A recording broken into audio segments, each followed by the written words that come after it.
আজকে আমার নিবেদন কবিগুরু রবীন্দ্রনাথ ঠাকুরের লেখা গল্প শাস্তি।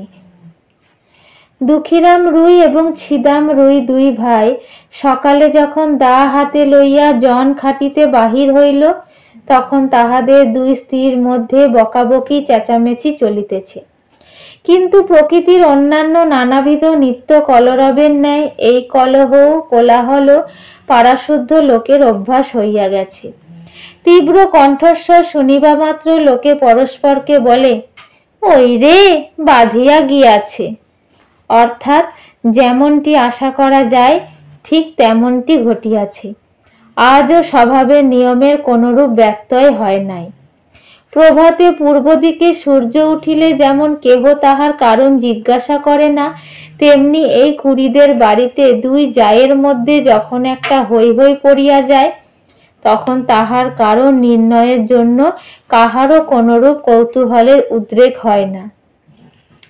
অবশ্য এই কোন্দাল আন্দোলন প্রতিবেশীদের অপেক্ষা দুই স্বামীকে বেশি স্পর্শ করিত সন্দেহ নাই, কিন্তু সেটা তাহারা কোনরূপ অসুবিধার মধ্যে গণ্য করিত না।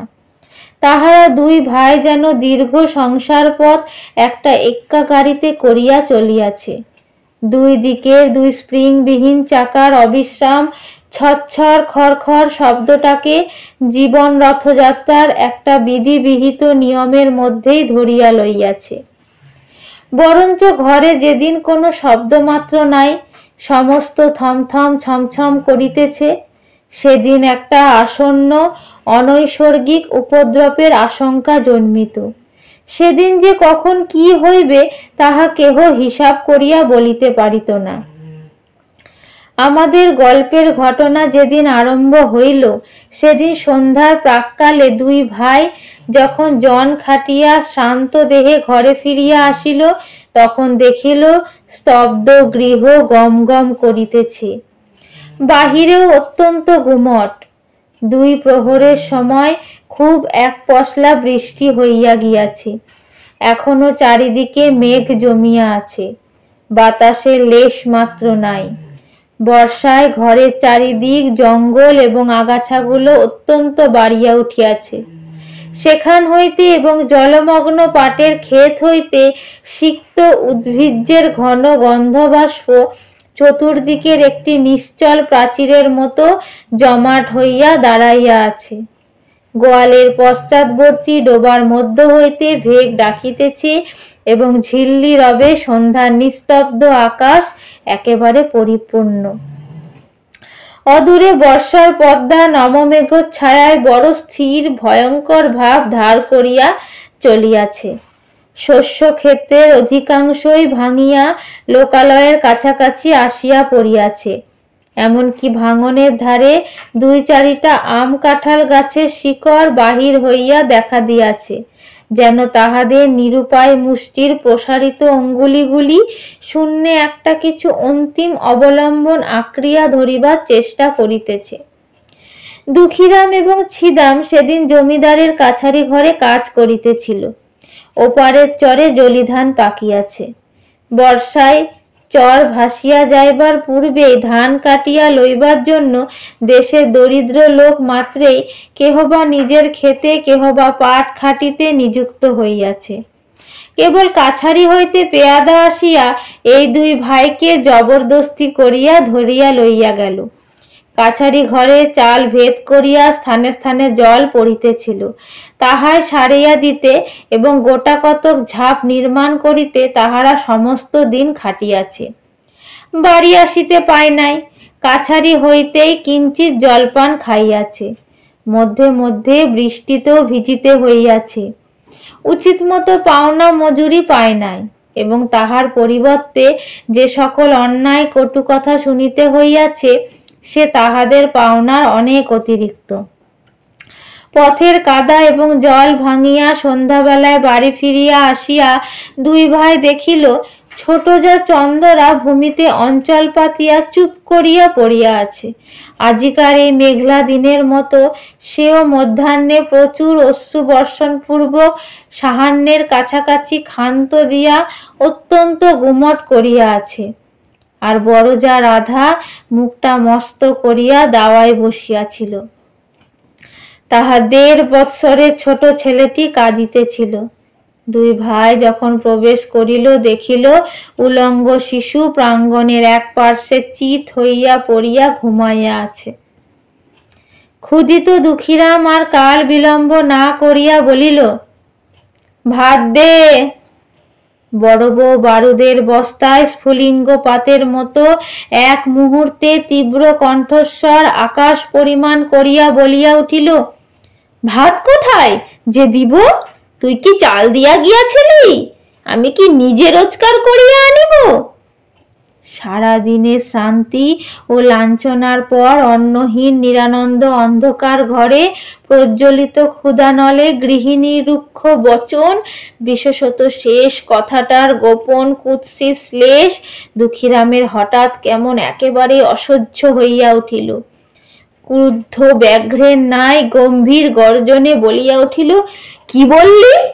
বলিয়া মুহূর্তের মধ্যে দা লইয়া কিছু না ভাবিয়া একেবারে স্ত্রীর মাথায় বসাইয়া দিল। রাধা তাহার ছোট জায়ের কোলে কাছে পড়িয়া গেল এবং মৃত্যু হইতে মুহূর্ত বিলম্ব হইল না। চন্দরা রক্তসিক্ত বস্তে কি হলো গো বলিয়া চিৎকার করিয়া উঠিল। ছিদাম তাহার মুখ চাপিয়া ধরিল। দুঃখীরাম দা ফেলিয়া মুখে হাত দিয়া হতবুদ্ধির মতো ভূমিতে বসিয়া পড়িল। ছেলেটা জাগিয়া উঠিয়া ভয়ে চিৎকার করিয়া কাঁদিতে লাগিল। বাহিরে তখন পরিপূর্ণ শান্তি। রাখাল বালক গরু লইয়া গ্রামে ফিরিয়া আসিতেছে। পরপারের চরে যাহারা নূতন পক্ষ ধান কাটিতে গিয়াছিল, তাহারা 5-7 জনে এক একটি ছোট নৌকায় এপারে ফিরিয়া পরিশ্রমের পুরস্কার 2-4 আটি ধান মাথায় লইয়া প্রায় সকলেই নিজ নিজ ঘরে আসিয়া পৌঁছিয়াছে। চক্রবর্তীদের বাড়ির রামলোচন খুড়ো গ্রামে ডাকঘরে চিঠি দিয়া ঘরে ফিরিয়া নিশ্চিন্ত মনে চুপচাপ তামাক খাইতেছিলেন। হঠাৎ মনে পড়িল, তাহার কোরফা প্রজা দুঃখীর অনেক টাকা খাজনা বাকি আছে। আজ কিয়দংশ শোধ করিবে প্রতিশ্রুত হইয়াছিল। এতক্ষণে তাহারা বাড়ি ফিরিয়াছে স্থির করিয়া চাদরটা কাঁধে ফেলিয়া ছাতা লইয়া বাহির হইলেন। কুড়িদের বাড়িতে ঢুকিয়া তাহার গা ছমছম করিয়া উঠিল। দেখিলেন ঘরে প্রদীপ জ্বালা হয় নাই। অন্ধকার দাওয়ায় 2-4টা অন্ধকার মূর্তি অস্পষ্ট দেখা যাইতেছে। রহিয়া রহিয়া দাওয়ায় এক কোণ হইতে একটা অস্ফুষ্ট রোদন উচ্ছ্বসিত হইয়া উঠিতেছে এবং ছেলেটা যত মা মা বলিয়া কাঁদিয়া উঠিতে চেষ্টা করিতেছে, ছিদাম তাহার মুখ চাপিয়া ধরিতেছে। রামলোচন কিছু ভীত হইয়া জিজ্ঞাসা করিলেন, দুঃখী আছিস নাকি? দুঃখী এতক্ষণ প্রস্তর মূর্তির মতো নিশ্চল হইয়া বসিয়াছিল। তাহার নাম ধরিয়া ডাকিবা মাত্র একেবারে অবোধ বালকের মতো উচ্ছ্বসিত হইয়া কাঁদিয়া উঠিল। ছিদাম তাড়াতাড়ি দাওয়া হইতে অঙ্গনে নামিয়া চক্রবর্তীর নিকটে আসিল। চক্রবর্তী জিজ্ঞাসা করিলেন, মাগিরা বুঝি ঝগড়া করিয়া বসিয়া আছে? আজ তো সমস্ত দিনই চিৎকার শুনিয়াছি। এতক্ষণ ছিদাম কিংকর্তব্য কিছুই ভাবিয়া উঠিতে পারে নাই। নানা অসম্ভব গল্প তাহার মাথায় উঠিতেছিল। আপাতত স্থির করিয়াছিল রাত্রি কিঞ্চিত অধিক হইলে মৃতদেহ কোথাও সরাইয়া ফেলিবে। ইতিমধ্যে যে চক্রবর্তী আসিয়া উপস্থিত হইবে এসে মনেও করে নাই। ফস করিয়া কোনো উত্তর জোগাইল না, বলিয়া ফেলিল, হ্যাঁ আজ খুব ঝগড়া হইয়া গিয়াছে। চক্রবর্তী দাওয়ার দিকে অগ্রসর হইবার উপক্রম করিয়া বলিল, কিন্তু সেজন্য দুঃখী কাঁদে কেন রে? ছিদাম দেখিল আর রক্ষা হয় না, হঠাৎ বলিয়া ফেলিল, ঝগড়া করিয়া ছোট বউ বড় বউয়ের মাথায় এক দায়ের কোপ বসাইয়া দিয়াছে। উপস্থিত বিপদ ছাড়া যে আর কোনো বিপদ থাকিতে পারে এ কথা সহজে মনে হয় না। ছিদাম তখন ভাবিতেছিল, ভীষণ সত্যের হাত হইতে কি করিয়া রক্ষা পাইব। মিথ্যা যে তদপেক্ষা ভীষণ হইতে পারে তাহা তাহার জ্ঞান হইল না। রামলোচনের প্রশ্ন শুনিবা মাত্র তাহার মাথায় তৎক্ষণাৎ একটা উত্তর জোগাইল এবং তৎক্ষণাৎ বলিয়া ফেলিল। রামলোচন চমকিয়া উঠিয়া কহিল, হ্যাঁ, বলিস কি, মরে নাই তো? ছিদাম কহিল, মরিয়াছে বলিয়া চক্রবর্তীর পা জড়াইয়া ধরিল। চক্রবর্তী পালাইবার পথ পায় না, ভাবিল, রাম রাম, সন্ধ্যাবেলায় কি বিপদেই পড়িলাম। আদালতে সাক্ষ্য দিতে দিতেই প্রাণ বাহির হইয়া পড়িবে। ছিদাম কিছুতেই তাহার পা ছাড়িল না, কহিল, দাদা ঠাকুর, এখন আমার বউকে বাঁচাইবার কি উপায় করি? মামলা মোকদ্দমার পরামর্শে রামলোচন সমস্ত গ্রামের প্রধানমন্ত্রী ছিলেন। তিনি একটু ভাবিয়া বলিলেন, দেখ, ইহার এক উপায় আছে। তুই এখনই থানায় ছুটিয়া যা, বলগে তোর বড় ভাই দুঃখী সন্ধ্যাবেলায় ঘরে আসিয়া ভাত চাহিয়াছিল, ভাত প্রস্তুত ছিল না বলিয়া স্ত্রীর মাথায় দা বসাইয়া দিয়াছে। আমি নিশ্চয় বলিতেছি, এ কথা বলিলে ছুরিটা বাঁচিয়া যাইবে। ছিদামের কণ্ঠ শুষ্ক হইয়া আসিল। উঠিয়া কহিল, ঠাকুর, বউ গেলে বউ পাইব, কিন্তু আমার ভাই ফাঁসি গেলে আর তো ভাই পাইব না। কিন্তু যখন নিজের স্ত্রীর নামে দোষারোপ করিয়াছিল তখন এ সকল কথা ভাবে নাই। তাড়াতাড়িতে একটা কাজ করিয়া ফেলিয়াছে। এখন অলক্ষিত ভাবে মন আপনার পক্ষে যুক্তি এবং প্রবোধ সঞ্চয় করিতেছে। চক্রবর্তী কথাটা যুক্তিসঙ্গত বোধ করিলেন, কহিলেন, তবে যেমনটি ঘটিয়াছে তাই বলিস? সকল দিক রক্ষা করা অসম্ভব বলিয়া রামলোচন অবিলম্বে প্রস্থান করিল এবং দেখিতে দেখিতে গ্রামে রাষ্ট্র হইল যে কুড়িদের বাড়ির চন্দরা রাগারাগি করিয়া তাহার বড় জায়ের মাথায় দা বসাইয়া দিয়াছে। বাঁধ ভাঙিলে যেমন জল আসে, গ্রামের মধ্যে তেমনি হু হু শব্দে পুলিশ আসিয়া পড়িল। অপরাধী এবং নিরপরাধী সকলেই বিষম উদ্বিগ্ন হইয়া উঠিল। ছিদাম ভাবিল, যে পথ কাটিয়া ফেলিয়াছে সেই পথেই চলিতে হইবে। সে চক্রবর্তীর কাছে নিজ মুখে এক কথা বলিয়া ফেলিয়াছে, সে কথা গা শুদ্ধ রাষ্ট্র হইয়া পড়িয়াছে।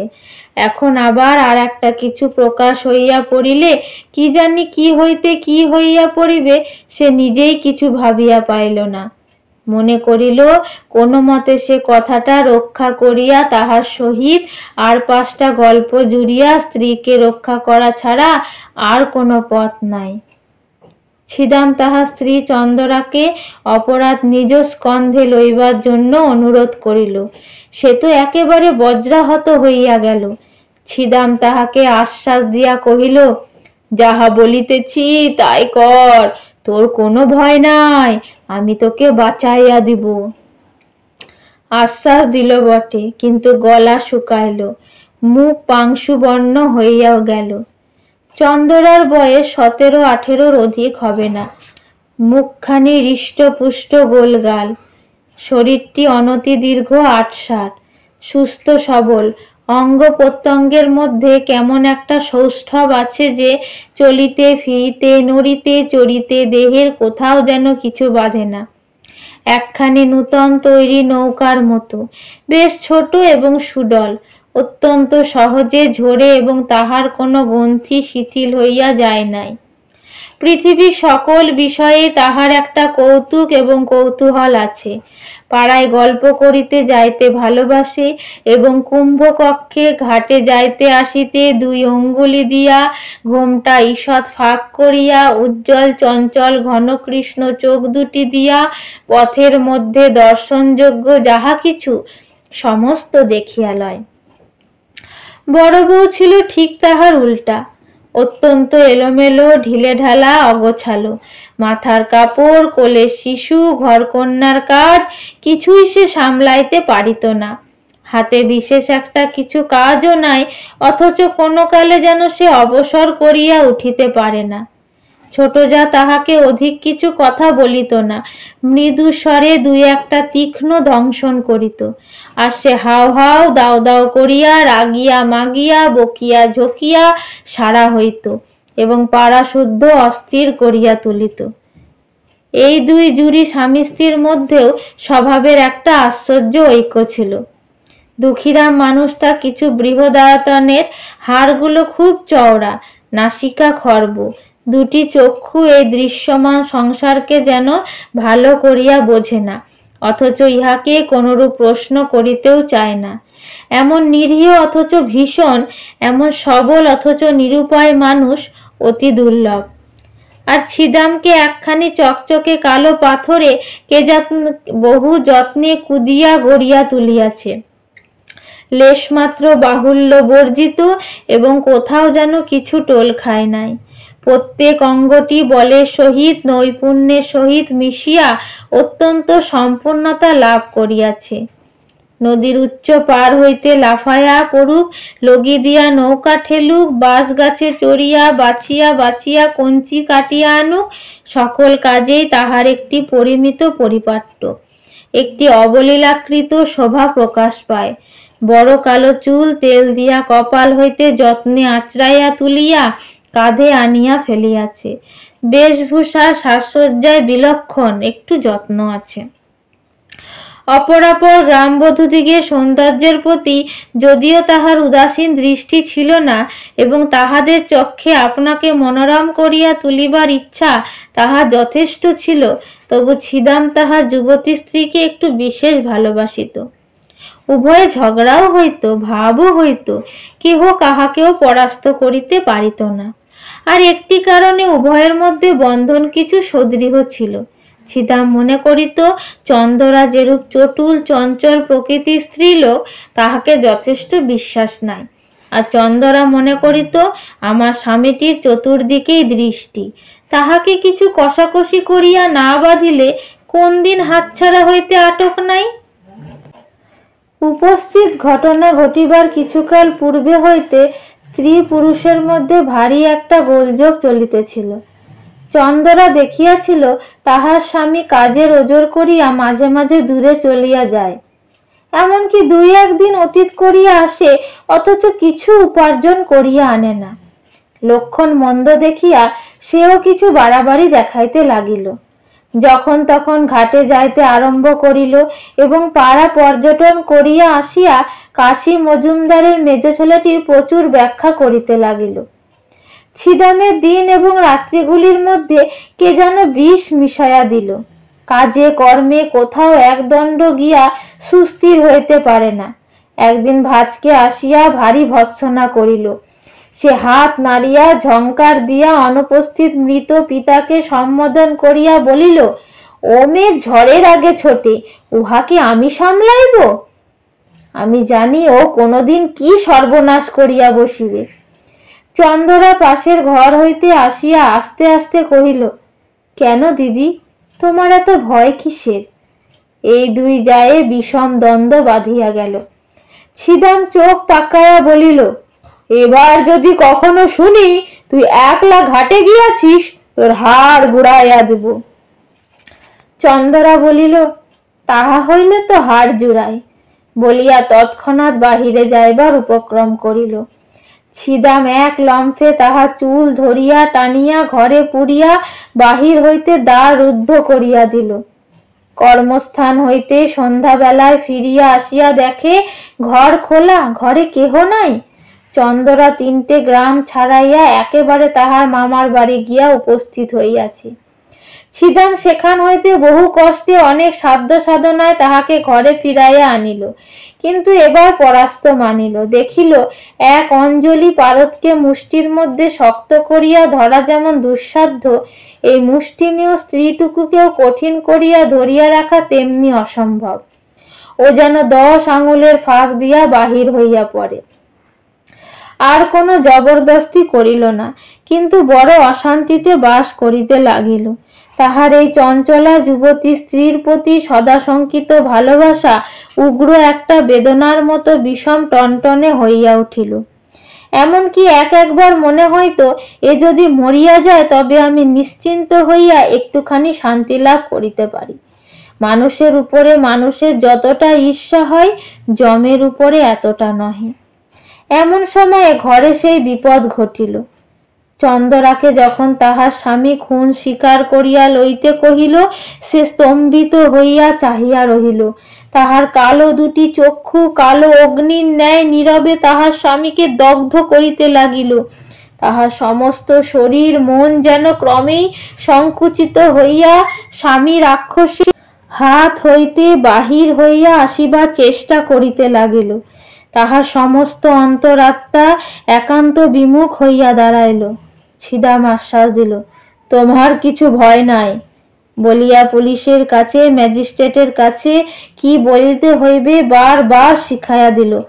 চন্দরা সে সমস্ত দীর্ঘ কাহিনী কিছুই শুনিল না, কাঠের মূর্তি হইয়া বসিয়া রহিল।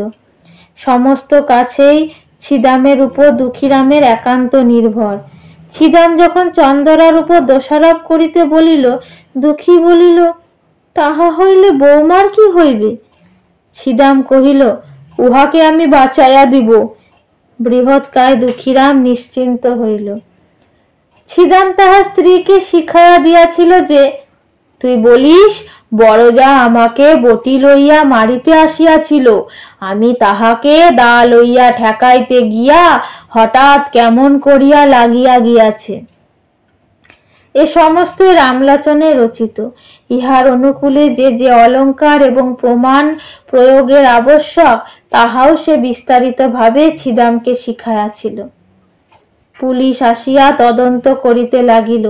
চন্দরায় যে তাহার বড়জাকে খুন করিয়াছে, গ্রামে সকল লোকের মনে এই বিশ্বাস বদ্ধমূল হইয়া গিয়াছে। সকল সাক্ষীর দ্বারাই সেইরূপ প্রমাণ হইল। পুলিশ যখন চন্দরাকে প্রশ্ন করিল, চন্দরা কহিল, হ্যাঁ, আমি খুন করিয়াছি। কেন খুন করিয়াছ? আমি তাহাকে দেখিতে পারিতাম না। কোনো বচসা হইয়াছিল? না। সে তোমাকে প্রথমে মারিতে আসিয়াছিল? না। তোমার প্রতি কোনো অত্যাচার করিয়াছিল? না। এইরূপ উত্তর শুনিয়া সকলে অবাক হইয়া গেল। ছিদাম তো একেবারে অস্থির হইয়া উঠিল, কহিল, উনি ঠিক কথা বলিতেছেন না, বড় বউ প্রথমে। দারোগা খুব এক তাড়া দিয়া তাহাকে থামাইয়া দিল। অবশেষে তাহাকে বিধিমতো জেরা করিয়া বারবার সেই একই উত্তর পাইল। বড় বউয়ের দিক হইতে কোনরূপ আক্রমণ চন্দরা কিছুতেই স্বীকার করিল না। এমন একগুঁয়ে মেয়েও তো দেখা যায় না, একেবারে প্রাণপণে ফাঁসি কাটের দিকে ঝুঁকিয়াছে। কিছুতেই তাহাকে টানিয়া রাখা যায় না। এ কি নিদারুণ অভিমান! চন্দরা মনে মনে স্বামীকে বলিতেছে, আমি তোমাকে ছাড়িয়া আমার এই নব যৌবন লইয়া ফাঁসি কাঠকে বরণ করিলাম। আমার ইহজন্মের শেষ বন্ধন তাহার সহিত। বন্দিনী হইয়া চন্দরা একটি নিরীহ ক্ষুদ্র চঞ্চল কৌতুকপ্রিয় গ্রামবধূ চিরপরিচিত গ্রামের পথ দিয়া, রথতলা দিয়া, হাটের মধ্য দিয়া, ঘাটের প্রান্ত দিয়া, মজুমদারদের বাড়ির সম্মুখ দিয়া, পোস্ট অফিস এবং স্কুল ঘরের পার্শ্ব দিয়া, সমস্ত পরিচিত লোকের চক্ষের ওপর দিয়া, কলঙ্কের ছাপ লইয়া চিরকালের মতো গৃহ ছাড়িয়া চলিয়া গেল। এক পাল ছেড়ে পিছন পিছন চলিল এবং গ্রামের মেয়েরা তাহার সই সাংতারা, কেহ ঘুমটার ফাঁক দিয়া, কেহ দ্বারের প্রান্ত হইতে, কেহ বা আড়ালে দাঁড়াইয়া পুলিশ চালিত চন্দরাকে দেখিয়া লজ্জায় ঘৃণায় ভয়ে কণ্টকিত হইয়া উঠিল। ডেপুটি ম্যাজিস্ট্রেটের কাছেও চন্দরা দোষ স্বীকার করিল এবং খুনের সময় বড় বউ যে তাহার প্রতি কোনরূপ অত্যাচার করিয়াছিল তাহা প্রকাশ হইল না। কিন্তু সেদিন ছিদাম সাক্ষ্যস্থলে আসিয়াই একেবারে কাঁদিয়া জোর হস্তে কহিল, দোহাই হুজুর, আমার স্ত্রী কোনো দোষ নাই। হাকিম ধমক দিয়া তাহার উচ্ছ্বাস নিবারণ করিয়া তাকে প্রশ্ন করিতে লাগিলেন। সে একে একে সত্য ঘটনা প্রকাশ করিল।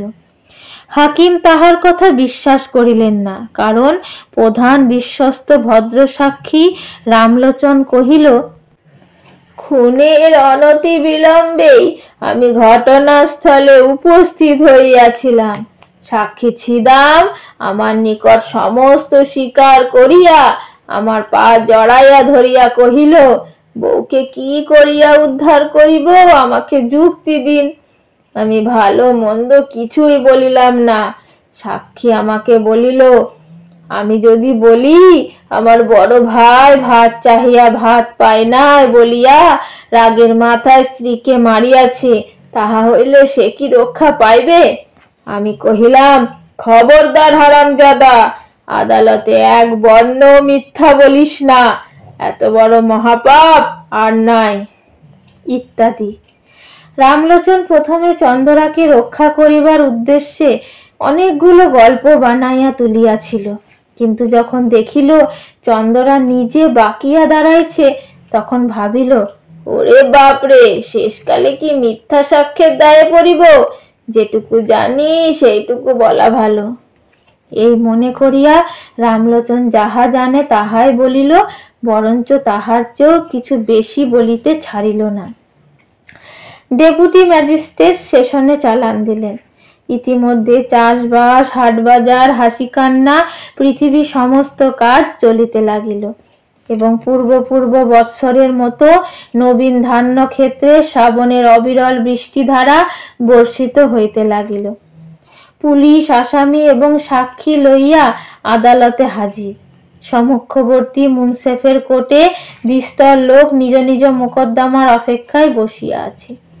রন্ধনশালার পশ্চাৎবর্তী একটি ডোবার অংশ বিভাগ লইয়া কলিকাতা হইতে এক উকিল আসিয়াছে এবং তদুপলক্ষে বাদীর পক্ষে 39 জন সাক্ষী উপস্থিত আছে। কত শত লোক আপন আপন কড়াগন্ডা হিসাবের চুলচেরা মীমাংসা করিবার জন্য ব্যগ্র হইয়া আসিয়াছে। জগতে আপাতত তদপেক্ষা গুরুতর আর কিছুই উপস্থিত নাই, এইরূপ তাহাদের ধারণা। ছিদাম বাতায়ন হইতে এই অত্যন্ত ব্যস্ত সমস্ত প্রতিদিনের পৃথিবীর দিকে একদৃষ্টে চাহিয়া আছে।